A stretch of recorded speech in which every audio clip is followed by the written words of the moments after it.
প্রাসাদের জাঁকজমক, হীরা জহরত আর ক্ষমতার দাপট কি কোনো মানুষের আসল পরিচয় হতে পারে, নাকি মানুষের প্রকৃত সৌন্দর্য লুকিয়ে থাকে তার নিঃস্বার্থ কামনায়? এক শক্তিশালী রাজা ও তার 3 রানীর এই গল্পটি আমাদের শিখিয়ে দেয় যে চোখের দেখার চেয়ে হৃদয়ে দেখার মূল্য অনেক বেশি। চলুন গল্পটি বিস্তারিত জেনে নেওয়া যাক। নমস্কার বন্ধুরা, কল্পাত্তিকা গল্প চ্যানেলে আপনাদের সকলকে জানাই স্বাগতম।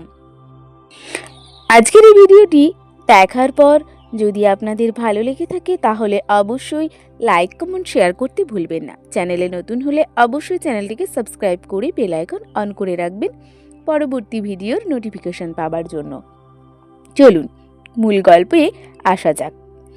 এক বিশাল সাম্রাজ্যের অধিপতি ছিলেন এক রাজা। রাজকীয় আভিজাত্য আর সুখের কোনো অভাব ছিল না তার, কিন্তু তার মনে একটি প্রশ্ন বারবার উঁকি দিত। এই রাজপ্রাসাদের ঐশ্বর্যের মাঝে আমাকে আসলে কে ভালোবাসে?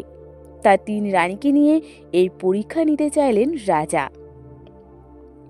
তার 3 জন রানী ছিল। রানী সুবর্ণা, যিনি রূপের অহংকার এবং অপূর্ব সুন্দরী ছিলেন। দ্বিতীয় নম্বর রানী হলেন রানী চামেলি, যার বুদ্ধির দম্ভ অত্যাধিক। আর 3 নম্বর রানীর নাম হলো কেয়া, যার হৃদয় সবচেয়ে কোমল। এবারে আসা যাক প্রথম রানীর কথায়। রানী সুবর্ণা রূপের অহংকার। প্রথম রানী সুবর্ণা ছিলেন অপূর্ব সুন্দরী।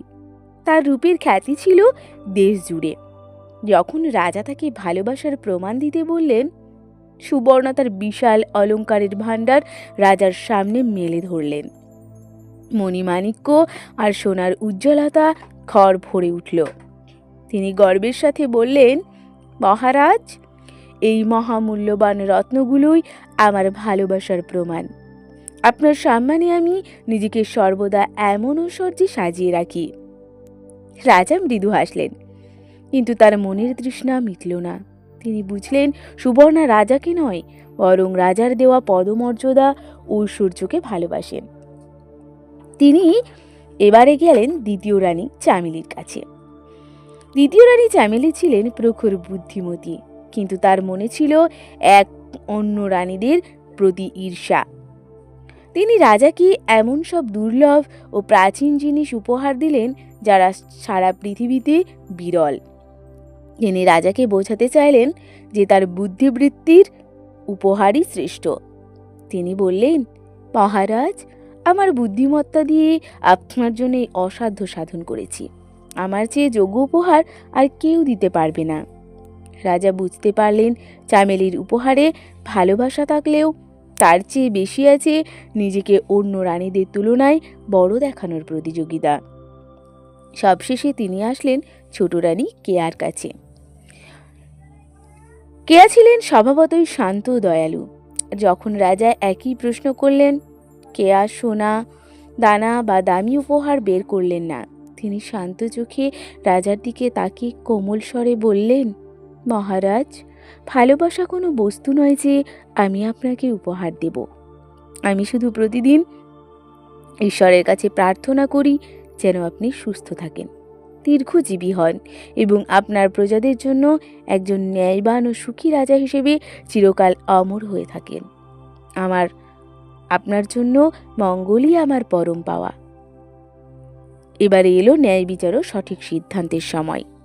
রাজা তার উত্তর শুনে স্তব্ধ হয়ে গেলেন। তিনি বুঝলেন সুবর্ণা চামেলির ভালোবাসা ছিল প্রদর্শনের জন্য, কিন্তু কেয়ার ভালোবাসা ছিল কল্যাণের জন্য।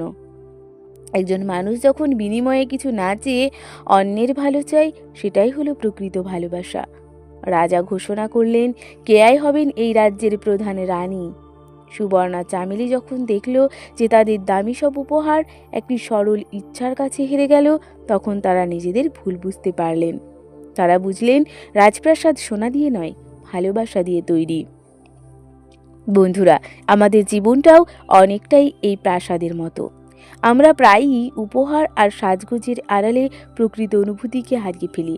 কিন্তু মনে রাখা প্রয়োজন, সোনা দানা সময়ের সাথে মলিন হয়ে যায়, তবে কারোর জন্য হৃদয়ে এর গহীন থেকে আসা শুভকামনা কখনোই ম্লান হয় না।